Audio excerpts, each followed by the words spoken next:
Hello, Bronwyn Parkin here, author of Teaching with Intent 3, along with my colleague Helen Harper. I want to talk today about how you choose a mentor text. Now, this is a pretty big deal because a mentor text, if you find a good one, can last you the best part of a term as you dive into it and move from reading to writing. So you want to find something that's got plenty of meat, plenty of literate resources that you can work with. So let's talk about the early years junior primary first, because obviously beautiful picture books are really important here. The thing is that you've got to find books where a lot of meaning is carried in the illustrations. So they're really important. It's really important to find illustrations that add meaning to the text. So you can infer characters, for example, from the illustrations, even if the text doesn't tell you. Because picture books are developed so that meaning is carried in the text when students are struggling to decode independently by themselves. But having said that, the text also has to be rich enough that you can take this through to writing, that there are actually literary devices that you can use.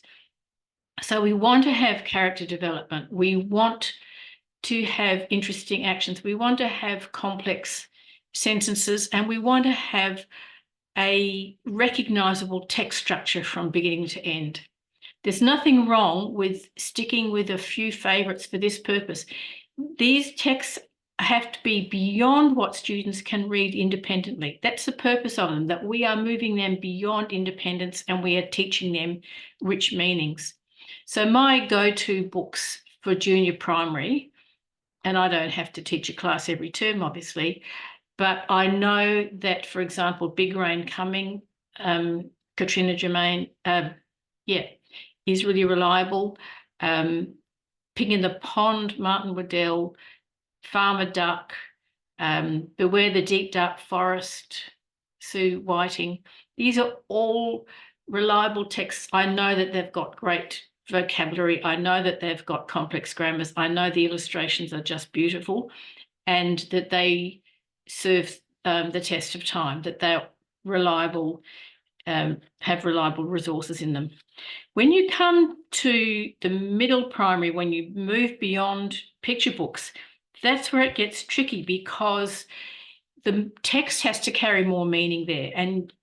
But you can still find text with illustrations. So, for example, The Buglugs Bum Thief by Tim Winton, even though I was horrified when I first taught it, has got really good resources. You've got character development, you've got humour, you've got description of town, you've got lovely elaborations of how characters are feelings.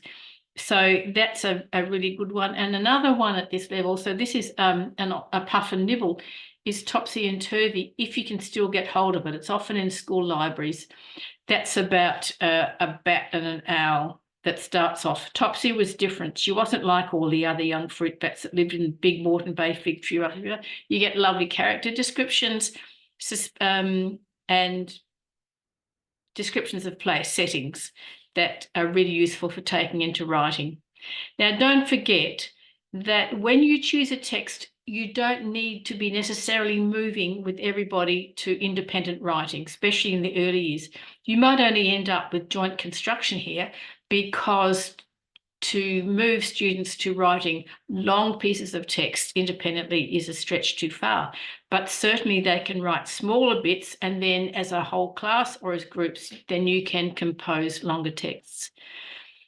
When you get to middle and upper primary, you're really looking for complexity. You don't want books, for example, there are lots of books written in first person where the main character is a 10-year-old and it's very oral. And when a lot of the text is written in first person from the perspective of a 10-year-old or a 12-year-old, it's very jokey and funny, but it's really can be quite difficult to find literate resources that will take students towards their own writing beyond what they can already do independently, beyond their talk. So I don't always take third-person narrator, but I certainly take that into consideration, as well as making sure that I think that these texts are going to be engaging for my students. I've just been working on Holes by Louis Sekar with a bunch of students from Ali Kurung in the Northern Territory.